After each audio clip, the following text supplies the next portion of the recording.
Welcome back to Tech Talk. In the studio with me today is the one and only Jeff Cowen of the TRPA, Tahoe Regional Planning Agency. Hi, thanks. God, thanks for coming in today. Now, you got blocks here. I was getting excited because I thought we were going to get in the sandbox, right. put some stuff together. But you're telling me this is the Transfer of Development Program we're going to discuss. That's right. So the Transfer of Development Program has really helped fix mistakes of the past for the last 20 plus years. Development was built in the wrong place. It needs to be moved to the right place. And boy, do we have some of those. We do. About 75% of Tahoe's marshes and wetlands were built on completely gone. So in order to get some of those places back, the Transfer Development Program has been working, but it's slowed down. We're doing a major update to the regional plan, and we want to change the rules, the way the transfer program works, and give more economic incentives to move development out of marshes, wetlands, SEZs, stream environment zones, SEZs, into town centers where we need greater density, we need a little bit more development to support walkable, bikeable communities. So this is a win for the environment here, it's a win for the community. It helps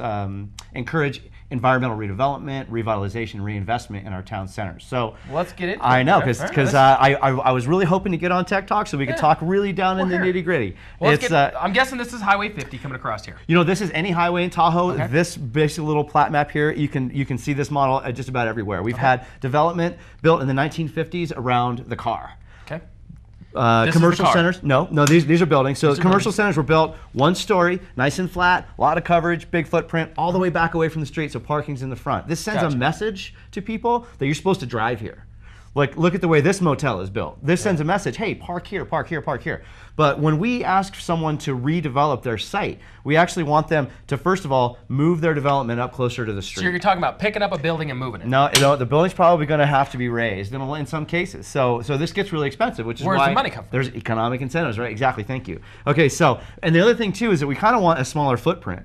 So can you believe actually we want people to move their buildings up to the street to better engage pedestrians and cyclists, but actually to make it a little bit smaller? So a lot of environmental redevelopment policies are looking at ways that we can change the rules on height and density and coverage in order to maximize what we can do with sites in town centers. But here's where the economic incentives come from. It comes from the transfer. We have marshes, meadows, and wetlands, and SEZs. This house right here was built on a marsh. If it's torn down, the site restored, and the unit of use transferred or sold into a development in a town center, we've created a special pool of bonus unit allocations in the regional plan that would match that incentive.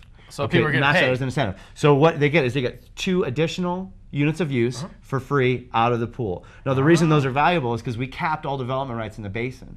Or that you go outside of the urban boundary, you can't build there. There's a set number of development rights for the entire region, so they become more valuable because they're limited. Gotcha. Okay, so because they're so hard to get, you can't get them. You can't simply go out and build a site. You have to actually apply for one from the jurisdiction, and there's a limited amount. But we've got a special pool that's going to be used to transfer into town centers. You kind of look at a site like this, and it can be built up, but we are talking about not going over a tree canopy height. It's about a 120-foot tree. Some of our town centers, some places it's more appropriate to go 6 stories, like up around large buildings like the casinos, but around the lake we're only talking about allowing up to 4 stories in most town centers. And you have to have transition areas where it steps down to neighborhoods and transition areas that step it back away from the street. So we don't get 2 buildings that are too tall, too imposing, but again, it's about creating better walkability, revitalization, and transferring development rights out of stream environment zones. And reconstructing what we already screwed up. That's right, and fixing the problems of the past. Jeff, always good to have you on the show. Thanks. That's going to do it for Tech Talk. For more information, trpa.org.